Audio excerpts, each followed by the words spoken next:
তেহরানের আকাশ যেন ঘুমে ঢেকে গেছে জুনের হালকা বাতাসে ঘরে ঘরে নিস্তব্ধতা।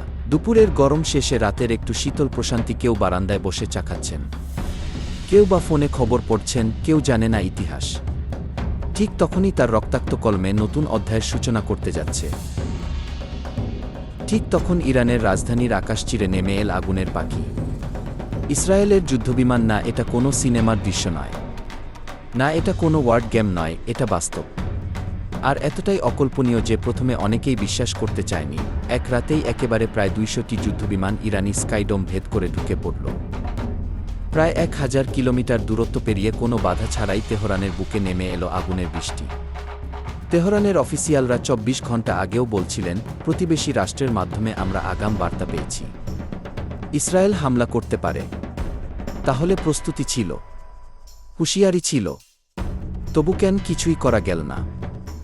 এয়ার ডিফেন্স সিস্টেম নিষ্ক্রিয় ছিল, মিসাইল লঞ্চার নিঃশব্দ, আকাশে কোনো বাধা নেই। যেন কেউ আগে ভাগেই স্ক্রিপ্ট লিখে দিয়েছিল। আর তেহরানের প্রতিরক্ষা বাহিনী শুধু সেই চিত্রনাট্য অনুসরণ করল। বিশ্লেষকরা বলছেন, এটা কেবল বাইরের যুদ্ধ নয়, এটা ছিল ইনসাইড জব। একটি অভ্যন্তরীণ বিশ্বাসঘাতকতা। পরিকল্পনার এমন নিখুঁত বাস্তবায়ন কেবল তখনই সম্ভব যখন শত্রু বাহ্যিক নয়, বরং প্রতিরক্ষা ব্যবস্থার ভেতরেই একজন চুপিসারে সিস্টেম বন্ধ করে দেয়। অর্থাৎ যেন কেউ ইচ্ছাকৃতভাবে প্রতিরোধহীন এক যুদ্ধের পথ প্রশস্ত করে দিয়েছে। প্রশ্ন উঠছে, তাদের অনুমতি বা নিঃসন্দেহ নীরবতার আড়ালে এই হামলা? হামলার পর দিন সকাল তেহরানের রাজপথে মানুষের ভিড়। কেউ কেউ মোবাইলে ধরার ছবি দেখছে, কেউ নিঃশব্দে চোখ মুছে। কিন্তু সবার মনে একটাই প্রশ্ন, এটা কিভাবে সম্ভব হলো?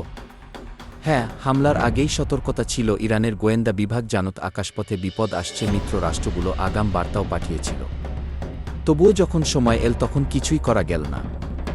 সামরিক রাডার অন্ধ হয়ে যায়, মিসাইল লঞ্চার কোনো সাড়া দেয় না। স্কাইডোমে ছিল না একটি ফাইটার জেটও। বিশেষজ্ঞের মতে এটি ছিল একটি হাইব্রিড অপারেশন। শুধু বাহ্যিক আক্রমণ নয়, বরং ভেতর থেকে প্রতিরোধীকে নিষ্ক্রিয় করার পরিকল্পনা, নির্ভুল সমন্বয়, নিঃশব্দ পদক্ষেপ আর আশ্চর্য রকমের সময় জ্ঞান। সব মিলিয়ে এটি ছিল একটি আদর্শ ডিপস্টেট হামলা। এমন নিখুঁত প্রস্তুতি শুধু তখনই সম্ভব যখন শত্রু জানে ভেতরে কে ঘুমিয়ে কে জেগে।